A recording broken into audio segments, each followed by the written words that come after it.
Hi hello வணக்கம் நண்பர்களே, இது உங்கள் டெப்ஸ் தமிழ். இன்னைக்கு நம்ம 2020ல ரிலீஸ் ஆன மெமரிஸ்ட்ன்ற ஒரு கொரியன் டிடெக்டிவ் சீரியஸோட 8வது எபிசோட தான் பார்க்க போறோம். முதல் 7 எபிசோட் வீடியோ லிங்க் கீழே டிஸ்கிரிப்ஷன்லயும் மேல கார்ட்லயும் இருக்கு. பார்க்காதவங்க அதெல்லாம் பார்த்துட்டு வந்து இதை பாருங்க. ஆல்ரெடி வீடியோ எடுத்துட்டு வரதே லேட்டு. இதுல பில்டப் கொடுக்குறேன்ற பேர்ல கச்சக்கா முச்சக்கான்னு எதையாச்சும் பேசி காண்டாக்க விரும்பல. ஸ்ட்ரெயிட்டான பாயிண்ட்டுக்கே வந்துடுறேன். ஸோ போன எபிசோட்ல நம்ம பார்த்த வரைக்கும் தப்பு பண்றவங்களையா பார்த்து கொலை பண்ற ஒரு கில்லர், அவனுக்கு எக்ஸிகியூஷனர்ன்ற பேரை ஹீரோயின் வச்சா, அதோட 20 வருஷத்துக்கு முன்னால ஜோசுங்கன்ற ஒரு பத்திரிக்கைக்காரன் கூட போட்டோகிராஃபரா ஒருத்தன் வேலை பார்த்தான். அவன் தான் கில்லர்னு ஹீரோயின் நினைச்சாங்க.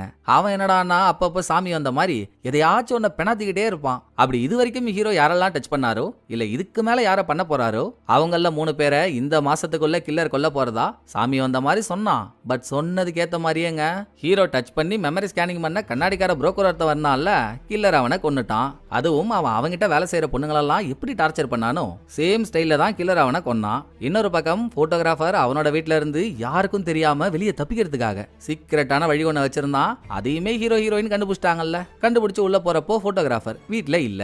வெளியே போய் அடுத்து யாரடா கொல்ல போறான்னு யோசிக்கும் போது கில்லர் தான் அவன் பண்ற ஒரு கொலையிலையும் அடுத்து நான் இவங்கள தான் கொலை பண்ண போறேன்னு க்ளூ விட்டு போறானே. சோ கண்ணாடிக்கார புரோக்கரோட கொலை நடந்த கிரைம் சீன்ல கில்லர் விட்டு போன இங்குன்ற க்ளூ வச்சு இங்க அதிகமா யூஸ் பண்றது பத்திரிக்கைக்காரன். அன்னைக்கு காலையில தானே ஹீரோ ஜோசுங்கன்ற ஒரு பத்திரிக்கைக்காரனை கோவத்துல தொட்டாரு.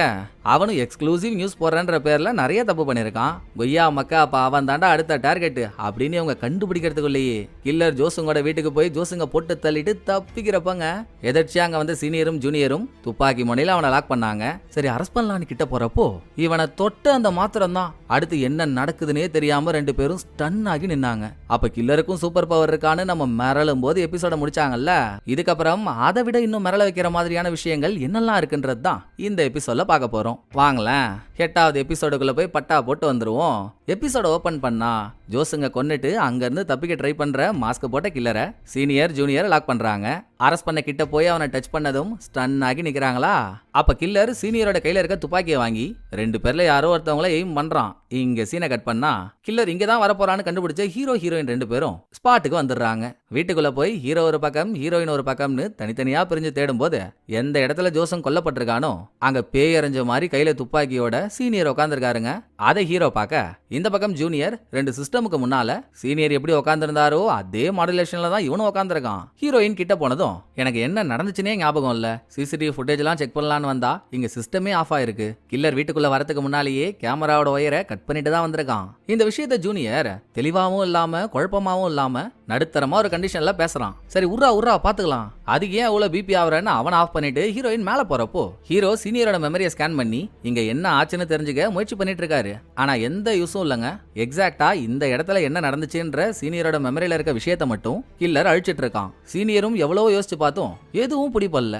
இதே மாதிரி இதுக்கு முன்னாலேயே ஒரு சம்பவம் நடந்துச்சு, அது ஞாபகம் இருக்கா உங்களுக்கு? அதாங்க லீடரோட கொலை நடந்துச்சு இல்லையா? அங்க லீடரை சுத்தி 20 பேர்கிட்ட இருந்தாங்க. அவங்களோட மெமரியிலையும் அங்க என்ன நடந்துச்சுன்ற விஷயமே இல்ல. அவங்களுக்கு எதுவும் ஞாபகம் இல்லல்ல. அதே தான் இங்கேயும் நடந்திருக்கு. இதோட ஜோசும் கொல்லப்பட்டிருக்கானே, அது எப்படின்னா தப்பு பண்ணவங்கள அவங்க என்ன தப்பு பண்ணாங்களோ அந்த தப்புக்கேத்த ஸ்டைல்லே தானே கில்லர் கொல்லுவான். இங்க ஜோசும் பத்திரிக்கைக்காரன்ற பேர்ல பேனாவால தவறான செய்தி எழுதுறதோ இல்ல உண்மையான செய்தியில உண்மையை மறைச்சு எழுதுறதோன்னு இப்படி சில்மிஷெல்லாம் பண்ணிட்டு இருந்தான். நல்லா பட்டன் சட்டை போட்ட பச்சவந்தி மாதிரி இருந்துகிட்டு இப்படி இல்லாம பண்ற செத்தடா நீ அப்படின்னா அதே பேனாவால கூத்தி தாங்க கில்லர் ஜோசுங்க கொன்னு இருக்கான். எப்படியோ நடந்ததை வச்சு பார்த்தா கில்லருக்கு சூப்பர் பவர் இருக்குன்றது கன்ஃபார்ம். இன்னொரு பக்கம் போட்டோகிராஃபர் தான் கில்லர்னு முடிவாயிடுச்சு. சீக்கிரட் வழியில வெளியே வந்தவன் கொலை பண்ணிட்டு திரும்ப அதே வழியில வீட்டுக்குள்ள போவான்ல. அப்படி அவன் அந்த வழியை யூஸ் பண்ணும்போது அவனை பிடிச்சாதான் கரெக்டா இருக்கும்னு ஹீரோயின் டீம் ஆளுங்கள்ட்ட சொல்லி எல்லாரையும் அங்க அனுப்பிடுறா. போனவங்க தடால் புடால்லாம் வேலை செய்யலங்க. போட்டோகிராஃபர் வரணும், அந்த வழியை அவன் யூஸ் பண்ணணும், அது வரைக்கும் வெயிட் பண்ணணும்னு அங்க இங்கன்னு வெயிட் பண்ணி வேவ் பார்த்துட்டு இருக்காங்க. அப்போ ஒரு ட்விஸ்ட்டுங்க. இவங்க ரொம்ப நேரமா வெயிட் பண்ணியும் அந்த பக்கம் எந்த பைக்குமே வரல. இந்த கேப்ல ஆபீஸ்ல இருந்த டீம்மேட் ஒருத்தவன் போட்டோகிராஃபரோட லொகேஷனை கண்டுபிடிக்கிறான். ரோட்ல இருக்க ஒரு கேமரால அவன் பைக் ஓடிட்டு வருது பதிவாயிருக்கு. பைக் போறது போட்டோகிராஃபரோட வீடு எந்த டைரக்ஷன்ல இருக்கோ அந்த டைரக்ஷன்ல தான். ஆனா கேமரால வீடியோ ரெக்கார்ட் ஆனது லைவ்ல இல்ல, 50 நிமிஷத்துக்கு முன்னால. அப்படின்னா போலீஸ்காரங்க வேவ் பார்க்க வரதுக்கு முன்னாலேயே அவங்க இப்பதான் வந்தாங்க. ஹீரோயின் இங்க சீக்கிரட் வழியை கண்டுபிடிச்சிட்டு அவங்க கிளம்புனது 80 நிமிஷத்துக்கு முன்னால. சோ போட்டோகிராஃபர் அப்பவே ஜோசுங்க கொன்னுட்டு சீக்கிரட் வழியில வீட்டுக்குள்ள வந்து செட்டிலே ஆயிட்டான். பயபுள்ள இப்ப வீட்டு கார்டன்ல தான் இருக்கு. என்ன சீக்கிரட் வழியை கண்டுபிடிச்சாங்கல்ல 2 பேரு, கண்டுபிடிச்சிட்டு அங்கேயே இருந்திருக்கலாம். இவங்க போறாங்க, கரெக்டா அவங்க வரான், மிஸ் ஆகி போயிருந்தியா. இருந்தும் அவனை விடக்கூடாதுன்னு ஹீரோ வெறிகொண்டு போட்டோகிராஃபரோட வீட்டுக்கு வராரு. அப்பவே ஹீரோயின் சொல்லிட்டா, ஜி அவன் சீக்ரெட் வழியை யூஸ் பண்றான்ற விஷயம் நமக்கு தெரியும்ன்றது அவனுக்கு இன்னும் தெரியாது, அதை தெரியும்னு காட்டிக்காத ஜி, அப்புறம் அதுக்கப்புறம் அவன் அந்த வழியை யூஸ் பண்ணவே மாட்டான், நமக்கு அவனை பிடிக்க கஷ்டமாயிடும் அப்படின்னு சொன்னதுனால கொஞ்சம் கூலான ஹீரோ போட்டோகிராஃபர்கிட்ட போறப்போ தோட்டத்துல வேலை பார்க்குற பொண்ணோட பையன் ஒருத்தன் இருக்கான்ல, அவன் போட்டோகிராஃபரோட விளையாண்டுட்டு இருக்கான். அவனை ஓரமா அனுப்பிட்டு, டேய் பக்கத்து கான்டினென்டல் பைத்தியம், நீ வீட்டுக்குள்ளேயே இருந்துகிட்டு உன் கூட்டாளி அங்க ஜோசங்கிட்ட அனுப்பி அவனை கொண்டுட்டா எங்களுக்கு எதுவும் தெரியாதுன்னு நினைக்கிறியா அப்படின்னு சீக்ரெட் வழி உங்களுக்கு தெரியும்ன்றத சொல்லிடக்கூடாதுல்ல. சோ ஹீரோ பிளேட்டை மாத்தி கதையை கேட்டதும் அதுக்கேத்த மாதிரி ஹீரோயினும் ஒத்து ஊதுறா. பாரியா பெண்குட்டிக்கு எத்தனை கோவம், இதே மாதிரிதான் உன் அப்பா கொல்லப்படும் போதும் கோவமா இருந்திருப்பல்ல அப்படின்னு இவன் எப்படி போன எபிசோட்ல ஹீரோவோட பாஸ்ட் வாழ்க்கையெல்லாம் தெரிஞ்ச மாதிரி பேசினான். அதே மாதிரி இப்ப ஹீரோயினோட பாஸ்ட் வாழ்க்கை தெரிஞ்ச மாதிரி பேசுறாங்க. உன் அப்பா எத்தனை பேரோட பாவத்தை வாரி கொட்டிக்கிட்டாரு, ஃபேக்டரியில லேபர்ஸ்க்கு சரியான சம்பளம் கிடைக்கல, நியாயம் கிடைக்கலன்னு கிட்டத்தட்ட 2000 லேபர்ஸ் உன் அப்பாவை நம்பி கேஸ் போட்டாங்க. ஹீரோயினோட அப்பா லாயரோ என்னவோ அத்தனை பேருக்கும் கோர்ட்ல ஒரு டிமி கொடுத்துட்டு லேபர்ஸை தோக்கடிச்சு அதுக்கான லஞ்சமா ஒரு பெரிய அமௌண்ட் செக்க வாங்கினார் தானே. அவரை தப்பு சொல்லி எந்த புண்ணியமும் இல்ல. அம்மா இல்லாத அவரோட பொண்ணை நல்லா வளர்க்கணும், நல்லா படிக்க வைக்கணும், அவளுக்கு தேவையானதெல்லாம் பண்ணி கொடுக்கணும், அந்த மோகத்துல பணத்துக்கு ஆசைப்பட்டு வாங்கிட்டாரு. ஆனா அவரால் பாதிக்கப்பட்ட லேபர்ஸ்ல சில பேர் அதுக்கப்புறம் வாழ வழி இல்லாம தான் உயிரை தானே எடுத்துக்கிட்டாங்க. செத்தது 17 பேர். அதுக்கு தண்டனை கொடுக்க நினைச்ச கில்லர் உன் அப்பாவையும் 17 தடவை குத்தியே கொன்னான். நான் சொல்றதெல்லாம் ஃபேக்ட் தானே இப்படின்னு நடந்ததை பக்கத்திலே இருந்து பார்த்த மாதிரி போட்டோகிராஃபர் ஒவ்வொரு விஷயத்தையா சொல்ல, எப்படிரா கில்லர் என் அப்பாவை 17 தடவை தான் குத்துனான்றத போலீஸ் பப்ளிக்கா யாருக்கிட்டையுமே சொல்லலையே, உனக்கு மட்டும் எப்படி அது தெரியுது, அப்ப நீ தான் கில்லரா, செத்தடா சேகர் இன்னைக்கு, இதுக்காகவே நான் உன்னை அரெஸ்ட் பண்ண போறேன்டான்னு ஹீரோயின் சொன்னதும் திடீர்னு எப்பவும் போல சாமி வந்த மாதிரி கண்ணை அப்படியும் இப்படியும் உருட்டினவன், நீ என்ன முதல் தடவை பார்க்கும் போதே எனக்கு 2 ஆப்ஷன் கொடுத்தல, ஈஸியான வழி ஒன்று இருக்கு, கஷ்டமான வழி ஒன்று இருக்குன்னு, ஏன் இப்ப நம்ம ஈஸியான வழியை ட்ரை பண்ணக்கூடாது, உங்களுக்கு முன்னால தானே நான் நிக்கிறேன், வாங்க என்ன ஸ்கேன் பண்ணி எது உண்மையோ கண்டுபிடிச்சிக்கோங்க அப்படின்னு போன தடவை எதுக்கு முடியாதுன்னவன் இந்த தடவை ஸ்கேனிங்க்கு ஒத்துக்கிட்டு ஷாருக் கானோட சிக்னேச்சர் ஸ்டெப்ல போஸ் கொடுத்துக்கிட்டு நிக்கிறான். ஏன் இந்த திடீர் மாற்றம்னு கேட்டா, நான் தான் போன எபிசோட்லயே சொன்னேனேப்பா, நீ யாரெல்லாம் டச் பண்றியோ அவங்கள 3 பேர் இந்த மாசத்துக்குள்ள சாக போறாங்கன்னு.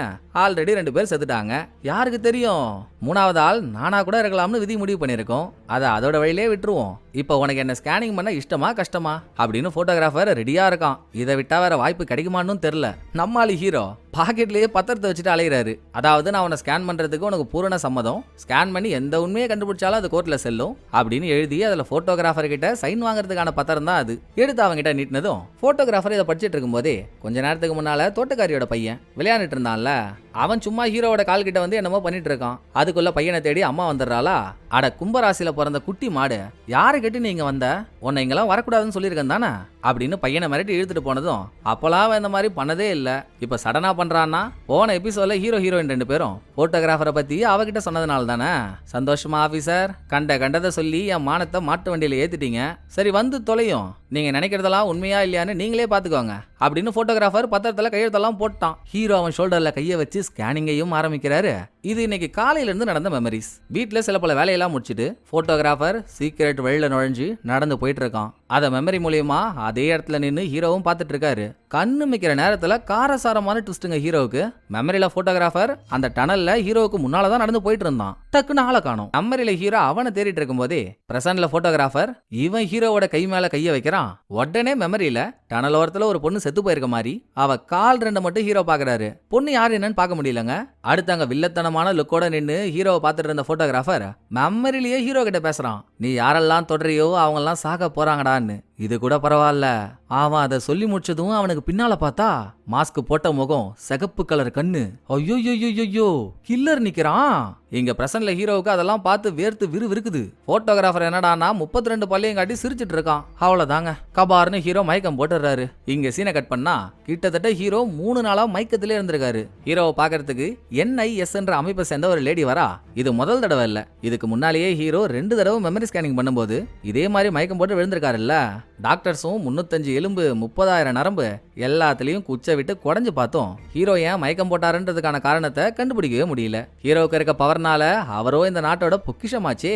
சோ இங்க வந்த NIS ஏஜென்ட், எதுக்குப்பா போலீஸ் போர்ஸ்ல இருந்து கஷ்டப்படுற அவனுங்களாம் பாரு ஈஸியா உன்னை சஸ்பெண்ட் பண்ணிட்டானுங்க, பேசாம எங்க ஃபோர்ஸுக்கு வந்துருப்பா, உனக்கு அங்க அந்த பிரச்சனையே இருக்காது, உனக்கான சகல வசதிகளையும் நாங்க பண்ணி கொடுக்குறோம், எங்களோட சேர்ந்து குற்றவாளிகளை கண்டுபிடி அப்படின்னு ஆஃபர் கொடுக்குறாங்க.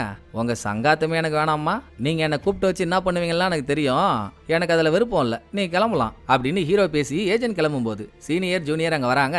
சார் சார் என்ன சார் ஆச்சு, போட்டோகிராஃபரை புடிச்சு போட்டாங்களா இல்லையா அப்படின்னு ஹீரோ ஒரு ஆர்வமா விசாரிச்சா, எங்கப்பா அதெல்லாம் அவனை பிடிச்சி 48 மணி நேரமா உட்கார வச்சு விசாரணை நடத்திருக்காங்க, ஒன்னும் தெரியலன்னதும் போட்டோகிராஃபரோட லாயர் வந்து அவனை பெயில எடுத்துட்டான். அதுவும் அந்த லாயர் யார் தெரியுமா, சுப்பீரியர்னு ஒரு சோனாங்க இருப்பான்ல அவனே தான். போட்டோகிராஃபரெல்லாம் பார்த்தா பணம் அதிகமா வச்சிருக்க மாதிரியே தெரியல, எப்படி பல கோடி கொட்டி கொடுத்து சுப்பீரியரை கூப்பிட்டானோ. இருந்தும் அவன் ஸ்டேஷன்ல இருந்த இந்த 2 நாள் கேப்ல அவனுக்கு எந்த சந்தேகமும் வராத மாதிரி அவன் யூஸ் பண்ற சீக்ரெட் வழிக்குள்ள போய் இவன் தான் ஜோசுங்க கொன்னான்றதுக்கான ஆதாரம் ஏதாச்சும் மாட்டுதான்னு தேடியெல்லாம் பார்த்தாங்க, அதுவும் கிடைக்கல. அவன் சொன்ன கணக்குப்படி இந்த மாசம் முடியறதுக்குள்ள இன்னொரு கொலை விழும், மாசம் முடியறதுக்கோ 10 நாள் தான் இருக்கு. சரி வேற வழியே இல்ல, 10 நாள் 24x7 ஆளுங்களை விட்டு அவனை வாட்ச் பண்ணாதான் கொலையை தடுக்க முடியும்னு அவங்க அதாம்பா பண்ணிட்டு இருக்காங்கன்னு சீனியர் கதையெல்லாம் சொல்லி முடிக்க, ரைட் அப்ப நானும் கிளம்புறேன்னு ஹீரோ ஏன்ச்சா, ஏன்பா ஏற்கனவே உனக்கு உடம்பு சரியில்லை, இதுல ஏன்பா உனக்கு இந்த தேவையில்லாத வேலைன்னு அக்கறையா தான் விசாரிக்கிறாங்க. சார் உங்களுக்கு தெரியுமா தெரியாதா, போட்டோகிராஃபர் ஒன்றும் மற்றவங்கள மாதிரி நார்மலான ஆள் இல்ல, சூப்பர் பவர் இருக்கவன் சார். நான் அவன் மெமரியை ஸ்கேன் பண்ணும்போது கூட அவன் மெமரியில என்ன இருந்துச்சோ அதை நான் பார்க்கல, நான் என்ன பார்க்கணும்னு நினைச்சானோ அதைத்தான் அவன் என்ன பார்க்க வச்சான். ஸோ மெமரிஸை கண்ட்ரோல் பண்ற பவர்லாம் அவன்கிட்ட இருக்கு சார். அப்படிப்பட்ட ஒருத்தவனை பிடிக்கும் போது நான் இல்லாம எப்படி எப்படின்னு ஹீரோ லாஜிக்கா ஒரு ஸ்பீச்சை போட, இந்த பக்கம் போட்டோகிராஃபர் பஸ்ல தூங்கிட்டே வரான். பஸ்ல லெஃப்ட்ல ஒன்னு, ரைட்ல ஒன்னு, டாப்ல ஒன்னு, பாட்டம்ல ஒன்னு என்னென்ன டைரக்ஷன் இருக்கோ ஒரு இடத்துலயும் போலீஸ்காரங்க ஒவ்வொருத்தவங்க பதுங்கி நின்று வெச்ச கண்ணு வாங்காம அவனையே தாங்க பார்த்துட்டு வராங்க. இப்போதைக்கு சீஃபோட தலைமையில தான் அந்த ஆபரேஷன் நடந்துட்டு இருக்கு. ஏன்னா போன எபிசோட்லயே கமிஷனர் ஹீரோயின் கிட்ட சொன்னார் இல்ல, உன்னை பத்தின பர்சனல் விஷயம்லாம் நியூஸ் பேப்பர்ல வந்துருச்சு, இனிமேல் நீ டைரக்டா அந்த வேலையும் பார்க்காத, இன்டைரக்டா பாருன்னு. ஸோ அவன் 3 நாளா எங்க போனானே தெரியல. மேட்ரு என்னன்னா எல்லாரும் அவனையே பார்த்துட்டு வராங்களா, அவனும் தூங்கிட்டு தாங்க வரான் அப்படின்னு தான் எல்லாரும் நினைச்சாங்க. ஆனா அந்த விறகடுப்புல சமைச்ச விஷப்பாயாசம் எல்லாரையும் தூக்கி சாப்பிட்டுருவான் போல, தூங்குற மாதிரி நடிச்சிட்டு இருந்திருக்கான். பஸ் ஒரு ஸ்டாப்ல நின்று கரெக்டா பஸ் டோர் மூட போறப்போ எல்லாருக்கும் தண்ணி காரிட்டு வெளியே வந்துடுறாங்க. நல்ல வேலையா ஒரு லேடி போலீஸ் மட்டும் உஷாராகி அவங்க பஸ்ஸை விட்டு இறங்கிடுறாங்க, மீதி யாராலையும் இறங்க முடியல. ஸோ அடுத்து லேடி போலீஸ் போட்டோகிராஃபரா ஃபாலோ பண்றாங்களா. அவன் ஒரு பில்டிங்குள்ள போய் லிஃப்ட் ஏறுறான். வெளியே இருந்து லிஃப்ட் எந்த ஃப்ளோர் போகுதுன்னு பார்த்தா 8வது ஃப்ளோர் போற மாதிரி தெரியவே லேடி போலீஸ் படிக்கட்டிலேயே மேலே ஏறினா. அங்க போட்டோகிராஃபர் இல்ல. சரிங்க நான் அவனை மிஸ் பண்ணிட்டேன்னு ப்ளூடூத்ல கனெக்ட் ஆயிருக்க டீம் கிட்ட சொல்லிட்டு லிஃப்ட் ஏறி கீழே வர லேடி போலீஸ் லிஃப்ட்டுக்கு முன்னால நின்னா ஓப்பன் ஆகிற லிஃப்ட்ல தாங்க போட்டோகிராஃபர் நிக்கிறான். இவளுக்கு கையும் ஓல்ல காலும் ஓல்ல, லிஃப்ட்ல ஏறாமலும் இருக்க முடியாது. தட்டு மாதிரி லிஃப்ட்டுக்குள்ள ஏறினதும் டீம் கூட இருந்த சிக்னல் வேற கட் ஆயிடுது. அப்படியே அந்த பொண்ணை கீழே ஆள் நடமாட்டமே இல்லாத ஒரு ஃப்ளோர் கூட்டிட்டு வந்த போட்டோகிராஃபர் மாட்டிக்கிட்டியா அப்படின்னு அந்த பொண்ணை நோக்கி ஓடுறான். இங்க சீனை கட் பண்ணா அந்த பக்கம் மார்க்கெட்ல இருக்க தோட்டக்காரி அவ பையனை காட்டுறாங்க. போட்டோகிராஃபர் இவங்களை தூரத்துல இருந்து பாத்துட்டு இருக்கான். சின்ன பையன் என்னமோ போட்டோகிராஃபரா பாத்துறான். அம்மா அம்மா அவர் அங்க நிக்கிறாரு பாரு அப்படின்னு பையன் சொல்லி தோட்டக்காரி திரும்பும் போது போட்டோகிராஃபரை காணோம். திரும்ப இங்க போட்டோகிராஃபர் லேடி போலீஸ ஆள் நடமாட்டம் இல்லாத ஃப்ளோர் கூட்டிட்டு வந்தான்ல. டீம் ஆளுங்கள்லாம் வந்து அவளுக்கு என்ன ஆச்சு ஏதாச்சுன்னு பாக்குறப்போ பொண்ணு அரகுற மயக்கத்துல இருக்கா. கண்ணை முழிச்சவளுக்கு இவ எப்படி இங்க வந்தானே தெரியலங்க.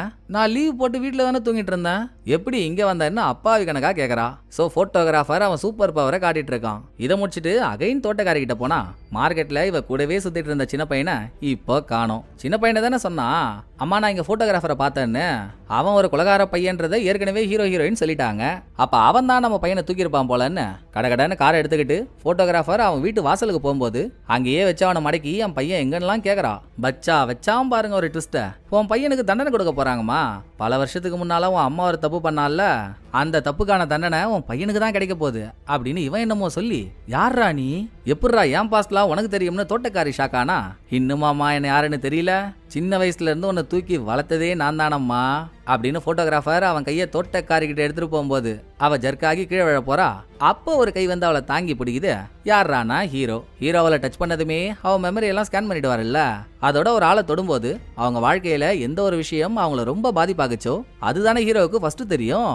அப்படி தோட்டக்காரி சின்ன பொண்ணா இருக்கும்போது ஒரு காட்டுக்குள்ள முதுகுல டாட்டூ போட்ட ஒருத்தவன். இதே டாட்டூ தான் போட்டோகிராஃபரோட வீட்டுல சீக்கிரட்டான ஒரு இடம் இருந்துச்சு. அங்க நிறைய எலும்பு கூடுகளோட கடவுள் மாதிரி ஒரு உருவத்தை எலும்பு கூடாலேயே செஞ்சு வச்சிருந்தாங்களே, அதுலயும் இருந்திருக்கும். பிளஸ் டாட்டூ போட்டவன் வேற யாரும் இல்ல, போட்டோகிராஃபர் தான். காட்டுக்குள்ள கத்தியால ரத்தம் தெறிக்க தெறிக்க எதையோ வெட்டி இருக்காங்க. இத தோட்டக்காரி பாத்திருக்கா. தோட்டக்காரி பாக்குறத அவனுமே பாத்துட்டான். அது வரைக்கும் ஸ்கேன் பண்ணிட்டு எப்பா டேய் உனக்கு என்னதான்டா வேணும், எங்கடா அவளோட பையன், அங்க சுத்தி இங்க சுத்தி கடைசியா சின்ன பையன்கிட்டயே போயிட்டியே, இதெல்லாம் நியாயமா, பையன் எங்க இருக்கான்னு சொல்லிடுன்னு ஹீரோ கேட்கும்போது ஆஹா இப்பதான் ஞாபகம் வருது, நீ டச் பண்ண ஆளுங்களா சாக போறாங்கன்னு நான் சொன்னேன், நீ அந்த பையனையும் டச் பண்ணல. ஆமா ஹீரோ டச் பண்ணாரு, அதை வச்சுதானே இந்த பையனோட போனை போட்டோகிராஃபர் யூஸ் பண்றான்றதே கண்டுபிடிச்சாரு. அப்ப பையன் அவுட்டு தான்டா, முடிஞ்சு போன்னு பேசிட்டு இருக்கும் போதே சாமி வந்த மாதிரி ஆயிடுறான். இந்த மாசத்துக்குள்ள ஒரு கொலை நடக்கும்னு சொன்னான், மாசம் முடியறதுக்கு இன்னும் 10 நாள் இருக்கு. பட் சாமி வந்த மாதிரி ஆக்ஷன் போட்டவன் இன்னைக்கு நைட்டே ஒரு கொலை நடக்க போகுதுன்னு பக்க கொடுத்ததும் ஹீரோவும் எங்கடா பையன்னு போராடி பாக்குறாரு. சிரிச்சுக்கிட்டே அவன் உள்ள போயிடுறான். அடுத்து இங்க ஹீரோ தோட்டக்காரிகிட்டையும் அங்க சீஃப் ஆபீஸ்ல டீம் ஆளுங்க மூலியமாகவும் தோட்டக்காரியோட பாஸ்ட பத்தி தெரிஞ்சுக்கிறாங்க. ஆக்சுவலா போட்டோகிராஃபர் தோட்டக்காரியோட ஸ்டெப் டாடு, அதாவது தோட்டக்காரியோட அம்மாவை 2வதா கல்யாணம் பண்ணிட்டவன் 1992 டைமிங்ல. தோட்டக்காரியோட அம்மா, போட்டோகிராஃபர், சின்ன பொண்ணான இவ எல்லாரும் ஒன்னாதான் சேர்ந்து வாழ்ந்திருக்காங்க. ஆனா இவ அம்மா என்ன நினைச்சாங்களோ, நடுவுல போட்டோகிராஃபரை விட்டுட்டு வேற எவனோ ஒருத்தவங்க கூட ஓடி போயிட்டாங்க. போன கொஞ்ச நாள்லயேங்க ஓடி போன 2 பேரும் தூக்கு மாட்டி தற்கொலை பண்ணிக்கிட்டு இறந்துட்டாங்க. இதை தற்கொலைன்னு ஊரே நினைச்சாலும் தோட்டக்காரியோட பாட்டி மட்டும் அவங்க தானா சாகலமா, போட்டோகிராஃபர் தான் அவங்கள கொன்னுட்டாங்கன்னு சொல்ல இதை ஏன் இவளும் நம்புறான்னா, அந்த டைம்லலாம் இவளுக்கு 9 வயசு. அப்பதான் ஒரு நாள் வீட்டுல ஆள் யாருமே இல்ல, ஆனா வெளியே அப்பாவோட கார் நிக்குதே, எங்க போயிருப்பாருன்னு காட்டுக்குள்ள போட்டோகிராஃபரை தேடி போய் இவ பர்த்டேக்காக புதுசா வாங்கின நாய் ஒண்ணு, அந்த நாயை காட்டுக்கு நடுவுல வச்சு கடவுளுக்கு காணிக்க கொடுக்குறேன்ற பேர்ல நாயை தான் கண்டந்தொண்டமா கண்ணா பின்னான்னு வெட்டியிருக்கான். அதை பார்த்ததுல இருந்தே இவளுக்கு போட்டோகிராஃபர் மேல பயம்னா பயம், அப்படி ஒரு பயங்க. இதே டைம்ல தான் வீட்டை விட்டு ஓடி பார்க்க முடிவெடுத்த தோட்டக்காரியோட அம்மா நைட்டு தூங்கிட்டு இருந்த சின்ன பொண்ணு கிட்ட போய் அவ கழுத்துல போட்டிருந்த செயின் ஒன்னு அவுக்க, அப்ப அந்த பொண்ணு கண்ணை முழிச்சிடுறா. என் தங்கம் இல்ல, சத்தம் மட்டும் குடுத்துறாதடி அப்படின்னு சைகையாலே பேசினவங்க செயின் எடுத்துக்கிட்டு எங்கேயோ போயிட்டாங்க. இப்படியே நாட்கள் ஓடுது. அடுத்த சில மாசம் கழிச்சு போட்டோகிராஃபர் அப்பப்ப எங்கேயாச்சும் போயிட்டு வீட்டுக்கு எப்பவாச்சும் ஒரு தடவை தான் வருவான். அப்படி வரும்போது பயத்துல இந்த பொண்ணு தூங்குற மாதிரி நடிச்சிட்டு இருக்கா. கிட்ட வந்தவன் அந்த பொண்ணு கழுத்துல என்னமோ பண்ணிட்டு போறாங்க. போனதுக்கு அப்புறம் கண்ணை முழிச்சா எந்த செயினை இவளோட அம்மா கழுத்துல இருந்து கழட்டி எடுத்துட்டு போனாங்களோ அதைத்தான் இவன் திரும்ப எடுத்துட்டு வந்து போட்டிருக்கான். அப்ப கூட இவளுக்கு சந்தேகம் வரல. 2-3 நாள் கழிச்சு வீட்டுக்கு வந்த போலீஸ்காரங்க உங்க பொண்டாட்டியும் அவ கூட ஓடி போனவங்களும் தற்கொலை பண்ணிட்டு இறந்துட்டாங்கன்னு சொன்னதுக்கு அப்புறம் தான் இந்த ஹாலோவினுக்கு ஆத்மா கெட்ட போட்டவன் தாண்டா அம்மா என்னமோ பண்ணிட்டு இருக்கான், இனிமேல் இவன் கூட இருந்தா நம்ம உயிருக்கும் உத்தரவாதம் இல்ல அப்படின்னு அதோட அந்த வீட்டை விட்டு பாட்டி வீட்டுக்கு ஓடி போனவதாங்க. இவ்வளவு நாள் கழிச்சுதான் நம்ம யாரை பார்த்து பயந்தமோ அவன் வீட்லயே வேலை செய்ய போயிருக்கோன்றது தெரிஞ்சிருக்கு. இந்த கதையை கேட்ட சீனியர், ஏமா அந்த வயசுல நடந்த கதையெல்லாம் இவ்வளவு தெளிவா சொல்றியே, ஏன் உனக்கு இவன் தான் அவனு தெரியலையா, 10 குறைக்கு எந்த வீட்டுல அப்பா இருந்தானோ அதே வீட்டுல தான் இன்னமும் இருக்கான், அதை எப்படிமா கண்டுபிடிக்காம விட்டேன்னு கேட்டா, சார் அப்ப எனக்கு 9 வயசு சார், சில விஷயம் ஞாபகம் இருக்கும், சில விஷயம் ஞாபகம் இருக்காது, என் புருஷன் இந்த ஏரியால இருந்ததுனால கல்யாணம் பண்ணிக்கிட்டு நானும் இங்க வந்துட்டேன், எனக்கு இவன் தான் அவனா இருப்பான்ற ஐடியாவே இல்லை சார், பிரச்சனையை சொல்ல என் புருஷன் வேற இப்ப என் கூட இல்ல, வேலை விஷயமா வெளியூர் போயிட்டாரு, சாயந்தரம் தான் சார் ஃபிளைட்ல வரவே போறாரு, வந்து பையன் எங்கன்னு கேட்டா நான் என்ன சார் சொல்றது, எப்படியாச்சும் என் பையனை கண்டுபிடிச்சு கொடுங்க சார் அப்படின்னு தோட்டக்காரியோட அழுகிய பார்த்த ஹீரோ நடுவுல கமிஷனர் இருக்காருல்ல, அவர் விசாரணைக்குள்ள வந்து ஹீரோயினோட ஆபீஸ்லயே பட்டறைய போட்டாரு. ஹீரோ அவர்கிட்ட வீடியோ கால் மூலியமா, பாஸ் நம்ம திரும்ப போட்டோகிராஃபரை அரெஸ்ட் பண்ணி தான் பாஸ் ஆகணும், இல்லனா அவன் கடத்தி வச்சிருக்க பையனுக்கு என்ன ஆகுன்னே தெரியாது, பர்மிஷன் கொடுங்கன்னு கேட்டா, ஏற்கனவே அவனை 2 தடவை அரெஸ்ட் பண்ணி இழிக்க வேண்டியதெல்லாம் கிழிச்சிட்டீங்க, 3வது தடவை அரெஸ்ட் பண்ணி மட்டும் என்னத்தை கண்டுபிடிச்சிட போறீங்க, அதெல்லாம் தேவையில்லாத வேலை, எக்ஸிகியூஷனர் எப்பவுமே தப்பு பண்ற ஆளுங்களையா பார்த்து தானே கொள்றான், போயும் ஒரு சின்ன பையன் என்ன தப்பு பண்ணிருக்க போறான், அதெல்லாம் ஒரு பக்கம் பையனை தேடிக்கிட்டே இன்னொரு பக்கம் போட்டோகிராஃபரை ஆளுங்களை விட்டு ஃபாலோ பண்ணுவோம், அப்படியெல்லாம் நம்மள மீறி ஒன்னும் நடக்காது இப்படின்னு கமிஷனர் முட்டுக்கட்டையை போட, இந்த ஆள் மேல ஏற்கனவே ஒரு சந்தேகம் இருக்குல்ல ஹீரோவுக்கு. ஹீரோயின் அப்பா உட்பட 20 வருஷத்துக்கு முன்னால கில்லரால 6 கொலை நடந்துச்சு. அந்த ஃபைல்லாம் காணாம போனதுக்கு ஸ்பெஷல் இன்வெஸ்டிகேஷன் டீமோட லீடரா இருந்த இவரும் ஒரு காரணம். சோ ஹீரோ நேக்கா உங்களுக்கு எக்ஸிகியூஷனர்ன்ற வார்த்தை நல்லா பழக்கப்பட்ட வார்த்தை மாதிரி இருக்கே அப்படின்னு குத்தி காட்டினதும், டேய் நம்ம தான் இவனை சஸ்பெண்ட் பண்ணிட்டோம்ல, யாரை கேட்டு இவனை உள்ள விட்டீங்க, துரத்துங்கடா அவனான்னு கமிஷனர் கத்தி கடுப்புல ஹீரோ வெளியே வந்ததும், இத்தனை நாளா எங்க போனானே தெரியாத ஹீரோயின் இப்ப ஹீரோவுக்கு கால் பண்ணி உங்ககிட்ட முக்கியமான ஒரு விஷயம் பேசணும், தனியா வான்னு கூப்பிடுறா. 3 நாள் தலைமறைவா இருந்து இன்வெஸ்டிகேட் பண்ணதுல ஏதோ ஒரு லீடை கண்டுபிடிச்சிட்டு இருக்கா. ஆனா அதை சொல்றாளோ இல்லையோங்க, எங்கெங்கயோ சுத்தி என்னென்ன கேள்வியோ கேட்டு சாவடிக்கிறா. ஹீரோ போட்டோகிராஃபரோட மெமரியை ஸ்கேன் பண்ணி சில விஷயங்களை பார்த்தாரு. அவர் என்ன பார்த்தாருன்றதை இது வரைக்கும் யார்கிட்டயும் சொல்லல.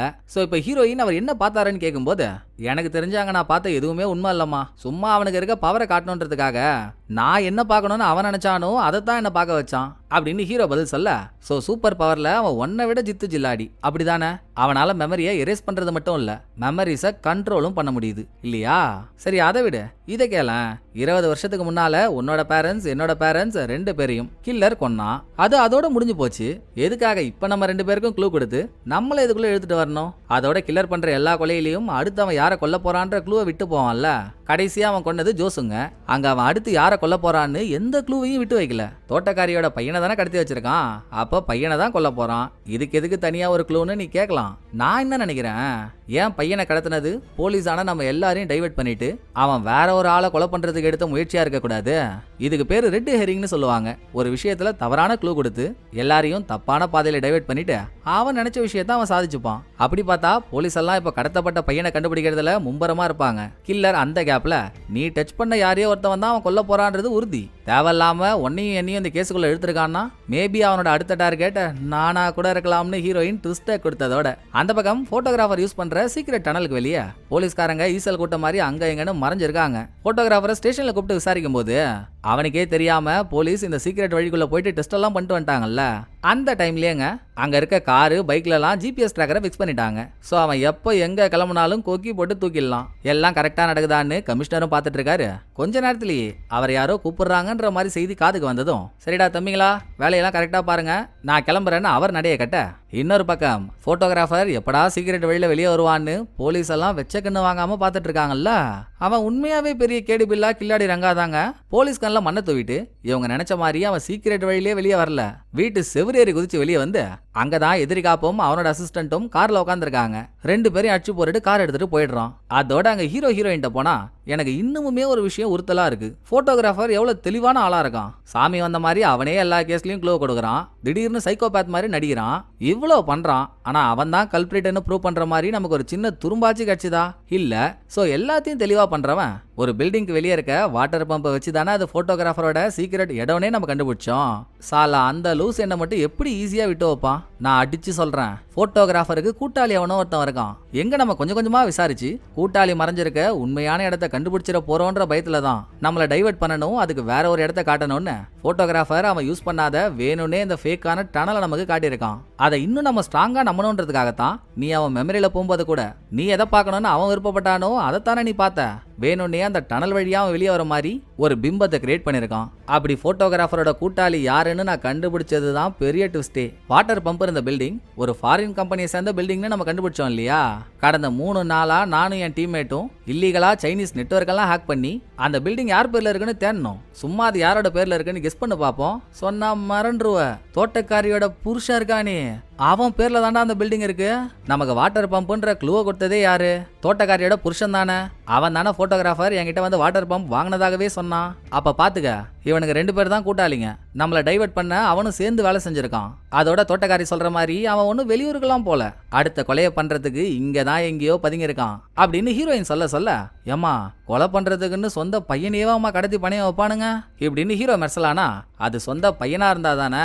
நல்லா கொரியன் கோப்ரா மாதிரியே இருக்கானே தோட்டக்காரியோட புருஷன். அவன் தோட்டக்காரியை கல்யாணம் பண்ணி அவங்களுக்கு பிறந்த பையன் இல்ல இவன். அவளுக்கு ஏற்கனவே கல்யாணம் ஆகி ஒரு பையன் இருந்திருக்கான். அந்த பொண்ணை தான் இவன் 2வதா கல்யாணம் பண்ணிருக்கான். சோ நீ ஃபீல் பண்ற அளவுக்குலாம் அதுல பெருசா ஒன்னும் இல்ல அப்படின்னு இங்க ஹீரோயின் சொல்லிட்டு இருக்காளா. இந்த பக்கம் தோட்டக்காரியோட வீட்டுல 4-5 போலீஸ்காரங்க பாதுகாப்புக்கு இருந்து உன் பையன் கடிச்சிருவாமா கண்டுபிடிச்சிடலாம் விடு அப்படின்னு ஆறுதல்லாம் சொல்லிட்டு இருக்காங்க. அப்ப வீட்டு ரூம்ல இருந்து ஒரு மொபைல் ரிங் ஆகுதுங்க. எடுத்து பார்த்தா அது அவ புருஷனோட போனு. என்ன நம்ம புருஷன் ஊருக்கு போகும்போதே போன் எடுத்துட்டு போனானே, இது எப்படி இங்க வந்துச்சுன்னு புரியல. ஒண்ணு போன் வர நம்பரும் நார்மல் நம்பர் இல்ல, ஒரு பிரைவேட் நம்பர். போனை அட்டன் பண்ணா பேசுறது என்னமோ புருஷன் தான். அம்மாடி நீ எங்க என்ன பண்ணிட்டு இருந்தாலும் பரவாயில்ல, சட்டுன்னு வீட்டு பேக் டோர் வழியா வெளியே வாயேன். உடனே என்ன எப்படியாவது பொண்டாட்டிய வீட்டை விட்டு வெளியே வர வைக்கிறதுல தான் குறியா இருக்கான். அதுக்குள்ள வெளியே டமார்னு சவுண்டு. எட்டி பார்த்தா 2 பேரை அடிச்சுட்டு கார் எடுத்துட்டு கிளம்பினான்ல போட்டோகிராஃபர். இங்க வந்து போலீஸ்காரங்களெல்லாம் பொழந்து கட்டிட்டு தோட்டக்காரியை நோக்கி ஓடி வராங்க. அப்படியே அந்த சீனை முடிச்சுட்டு ஹீரோயின்ட்ட வந்தா போட்டோகிராஃபரும் தோட்டக்காரி புருஷனும் ஒளிஞ்சுக்கிறதுக்கு எந்த இடத்த யூஸ் பண்றாங்களோ ஹீரோயின் அந்த இடத்த கண்டுபிடிச்சிட்டா. தோட்டக்காரி புருஷன் இதே மாதிரி பல பில்டிங் ஃபேக்கான நேம்ல ரெஜிஸ்டர் பண்ணி வச்சிருக்கான். அதுல ஒரு பில்டிங் தான் இது. இதுக்கு பக்கத்திலேயே தான் தோட்டக்காரியோட பையனும் கடத்தப்பட்டான். அப்ப இந்த பில்டிங் தான் அவங்க ஒளிஞ்சுக்கிற பில்டிங்கா இருக்கும்னு கெஸ்ஸிங்ல தான் வந்திருக்கா. இவங்க உள்ள போறதுக்கு முன்னாடி அங்க எதிரி காப் அசிஸ்டன்ட் அவங்க அடிப்பட்ட இடத்துக்கு போலீஸ் வந்ததும் வெண்ணாம அவன் எப்படியோ டிமி கொடுத்துட்டு தப்பிச்சிட்டான். அவனை எப்படா பிடிக்கிறதுன்னு யோசிக்கும் போது சார் என் போனு சார், என் போன் இன்னும் அந்த காருக்குள்ள தான் இருக்கு, அதை ட்ரேஸ் பண்ணா கண்டுபிடிச்சிடலாமேன்னு அடிப்பட்ட அசிஸ்டன்ட்டே ஐடியாவை கொடுத்ததும் சேசிங் ஒரு பக்கம் நடக்குது. இன்னொரு பக்கம் ஹீரோயின் பில்டிங் குள்ள நுழைஞ்சதும் அடிச்சு சொல்றேன் அது தாங்க கில்லரோட இடமா இருக்கணும். அங்க காரு பைக்கு கொலை பண்றதுக்கான டூல்ஸ் எக்கச்சக்கமா இருக்கு. அதுவும் அங்க இருக்க பொருட்கள் நடந்த கொலைகளோட சம்பந்தமும் ஆகுது. ஃபார் எக்ஸாம்பிளுக்கு 6வது விக்டிமோட கொலையில ஹீரோயின் அப்பா கொலையை சம்மந்தப்படுத்துற மாதிரி சாவி ஓட்டைக்குள்ள ஒரு கில்லர் இன்னொரு ஆளை கத்தியால குத்துற மாதிரி ஒரு டிராயிங் இருந்துச்சுல்ல, அந்த டிராயிங் இங்க இருக்கு. அடுத்த கில்லர் 7வது 8வது விக்டிமை கொல்லும் போது 2 பேரையும் சண்டை போட விட்டு தானே கொன்னா. 2 பேரோட காலையுமே சங்கிலியை கட்டி தான் சண்டை போடுங்கன்னு சொல்லியிருப்பான். அந்த சங்கிலியும் இருக்கு. அப்ப கில்லரும் இங்கதான் இருப்பான்னு தேடுறதுக்குள்ள இவங்க பார்த்த காரு மின்னல் வேகத்துல பறக்குதுங்க. எவனோ கார் எடுத்துக்கிட்டு போறான். அடிச்சு பிடிச்சி ஹீரோ காருக்கு பின்னால இருக்க கம்பியை பிடிச்சி கொஞ்சம் தூரம் டிராவலும் ஆகுறாரு. ஆனா ஒரு கட்டத்துக்கு மேல முடியல, கீழே விழுந்துடுறாரு. ஆனா இன்னும் எதுவும் முடியல. போலீஸ்காரங்க சேஸ் பண்ணிட்டு போன காரையும் ஒரு இடத்துல மடக்கி புடிச்சிட்டாங்க. இங்க இருந்து கிளம்பின கார் ஒரு இடத்துல போய் நின்னதும் பின்னாலேயே ஹீரோயின் வண்டி எடுத்துக்கிட்டு அங்க வந்துட்டாங்க. இந்த கதையை ஒரு நிமிஷம் ஹோல்ல வைங்க. அங்க போலீஸ்காரங்க ஒரு காரை மடக்கி பிடிச்சாங்கல்ல, காரை திறந்து உள்ள யாரா இருக்காங்கன்னு பார்த்தா தோட்டக்காரியும் கடத்தப்பட்ட தோட்டக்காரியோட பையனும். சரி, அப்ப ஹீரோயின் யாரடா துரத்திட்டு வந்தாங்கன்னு பார்த்தா போட்டோகிராஃபரா. அவனே இங்கதான் இருக்கான். அதுலயும் அவனுக்கு பெருத்த சந்தேகம், எப்படா நான் இருக்க இடத்த கண்டுபிடிச்சிங்கன்னு. டேய் பாரம்பரிய பாம்பு ஜெட்டி, நாங்கெல்லாம் அப்பவே அந்த மாரி எங்ககிட்டயே வா. உலகம் எவ்வளோ நவீனமயமாயிடுச்சு. ஸ்மார்ட் வாட்சை பத்தி கேள்விப்பட்டிருக்கியா நீ? அதை உன் கார் கம்பியில தொங்கிட்டு இருக்கு பாரு.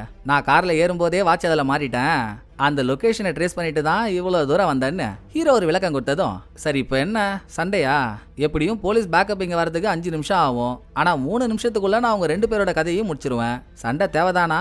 அப்பவா போட்டு பாப்போன்னு 2 பேருக்குள்ள சண்டை ஆரம்பிக்குதுங்க. சண்டைக்கு நடுவில் போட்டோகிராஃபர் ஹீரோவை ஷூட் பண்ண துப்பாக்கி எடுக்கிறான். ட்ரிகரை அழுத்தும் போது ஹீரோ துப்பாக்கியை தள்ளி விட்டதும் வெளியே வந்த புல்லட் ஹீரோயின் கையில பாஞ்சு அவளுக்கு அடிபட்டுருது. சண்டையை ஷார்ட்டா காட்டிட்டு தோட்டக்காரி அவ பையருக்கு இடத்துக்கு வந்தா, எப்படிமா கடத்தப்பட்ட பையன் உன் கூட வந்தான், என்ன நடந்துச்சுன்னு போலீஸ் கேட்டதும், அதுதாங்க எனக்கே தெரியல, என் புருஷன் எனக்கு கால் பண்ணி வீட்டை விட்டு வெளியே ஓடி வாமான்னு சொன்னாரு.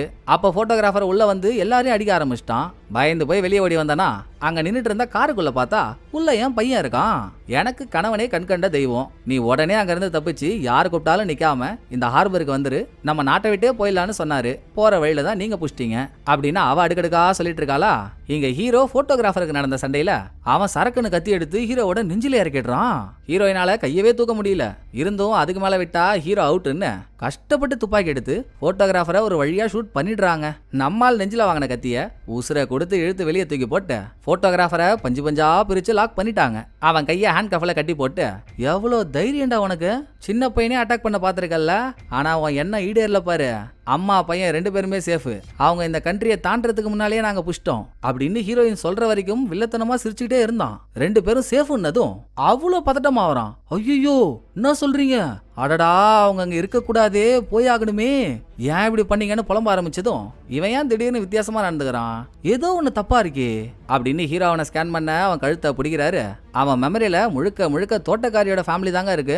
அவ்வளோ ஏன் மெமரியை பார்க்கும்போது இவன் ஒன்னும் பையனை கடத்தின மாதிரி தெரியல. போட்டோகிராஃபர் பையனை தோட்டக்காரியோட புருஷன்கிட்ட ஒப்படைச்சிட்டு நீ நினைச்சாதான் அவளையும் அவ பையனையும் காப்பாற்ற முடியும், தயவு செஞ்சு மறந்துடாத, நான் சொன்னதா அப்படியே பண்ணுன்னு சொல்லி பையனை குத்து அமிச்சிருக்கான். இதை ஹீரோ பார்த்ததுல வெளியே வர வேற லெவலான ட்விஸ்ட் என்னன்னா, ஏமா நம்ம நினைச்ச மாதிரி இவனுக்கு சூப்பர் பவர்லாம் எதுவும் இல்லம்மா, சொல்ல போனா இவன் தோட்டக்காரியோட ஃபேமிலியை காப்பாற்ற தான் முயற்சி பண்ணிருக்கான். சோ இவன் உண்மையான கில்லரே இல்ல, நம்ம தான் தப்பான டைரக்ஷன்ல வந்துட்டோம் அப்படின்னு ஹீரோ சொல்லி நம்ம உறைஞ்சு போக கடைசியா மாஸ்க் போட்டுட்டு இருந்த உண்மையான கில்லர் தோட்டக்காரியோட புருஷனை கடத்தி கட்டி போட்டு வச்சிருக்க மாதிரி காட்டி அதோட எபிசோட முடிக்கிறாங்க. பாருங்க, நம்ம என்னெல்லாம் நினைச்சோமோ அது எல்லாமே பொய்ன்னு கதையவே தலைகீழா மாத்திட்டானுங்க. இன்னும் உண்மையான கில்லரை நெருங்கறதுக்குள்ள என்னென்ன ட்விஸ்ட் எல்லாம் வைக்க போறாங்களோ பாப்போம். பார்த்து தானே ஆகணும், தெரிஞ்சுக்கிட்டு தானே ஆகணும். இதுக்கு மேல வீடியோவை சீக்கிரம் போட்டுருவேன்னு சொல்லாலேயே சொல்லாம செயலால காட்டலான்னு முடிவு பண்ணிட்டாங்க. பாப்பீங்க. ஸோ இந்த எபிசோடு உங்களுக்கு பிடிச்சிருக்கோன்னு நம்புறேன். அடுத்த ஒரு நல்ல எபிசோட்ல வந்து நான் உங்களை மீட் பண்றேன். இந்த வீடியோ உங்களுக்கு பிடிச்சிருந்தா லைக் பண்ணிடுங்க. எப்படி பண்ணிருக்கான்றத மறக்காம கமெண்ட்ல சொல்லிடுங்க. தேங்க்யூ. டடா பாய்.